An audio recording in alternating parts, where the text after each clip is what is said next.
مرحبا، معكم ستار لبنيز كيتشن. اليوم رح نعمل كيكة تمر.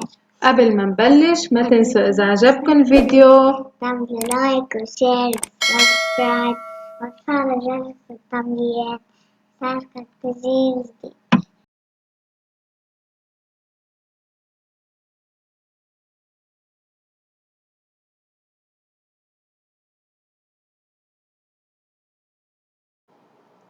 عندي كوب من التمر منزوع النواة، بدي انقعه بمي سخنة واتركه.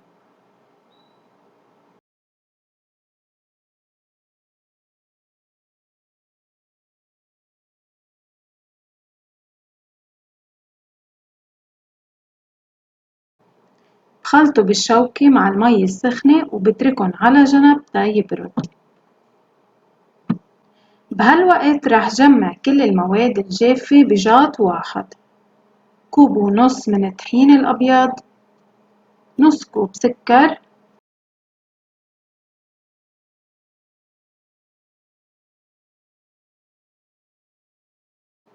نص ملعقة صغيرة قرفة،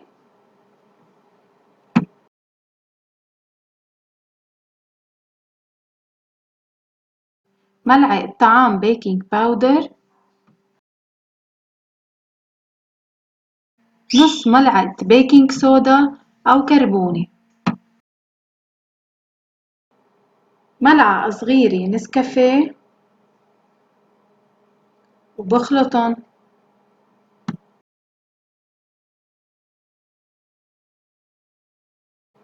هلأ على البلندر بفقس بيضتين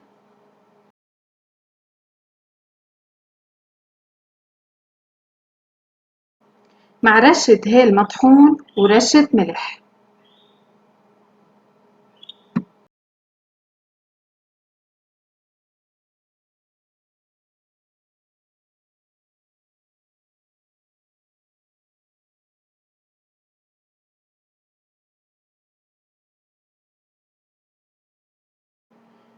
نص كوب زيت نباتي، وممكن زيت زيتون، وممكن سمنة، وممكن زبدة الموجود عندكن.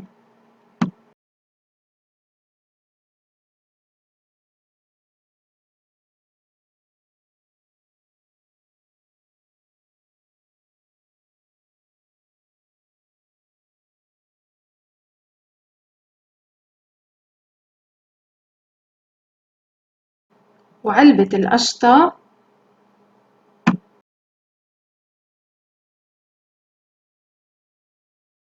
وملعقة زبدة بتعطي طعمة طيبة لأني حطيت زيت.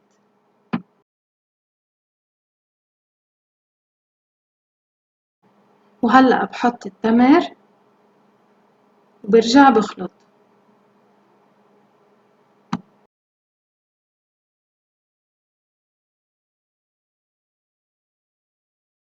وصار الخليط السائل جاهز عندي. نزله شوي شوي على المواد الجافة ورح أخلطهم.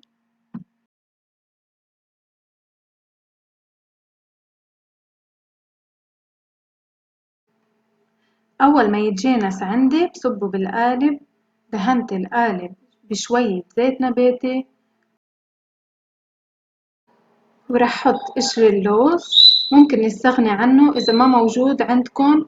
ممكن تحطوا رشة طحين أو تدهنوا القالب بطحينة.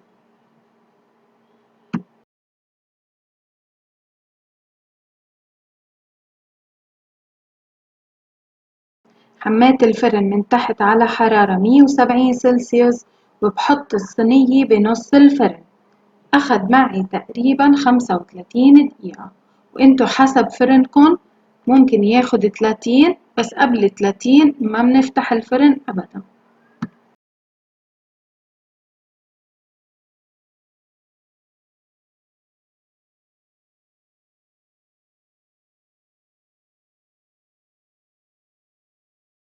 دخل هيك الكرتونة، إذا لقيتها نضيفة بكون استوى.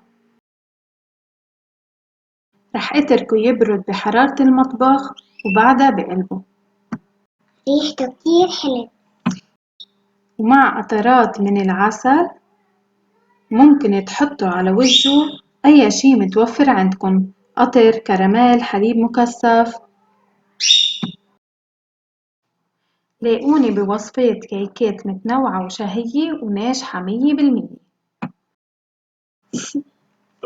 جربوه كتير حيعجبكن على طريقة ماما، أنا كتير حبيته.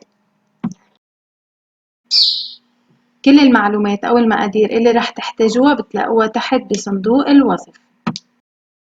شرطة مايزي لمسة إيدي، التلاتة الكون خبروني الكون تحت.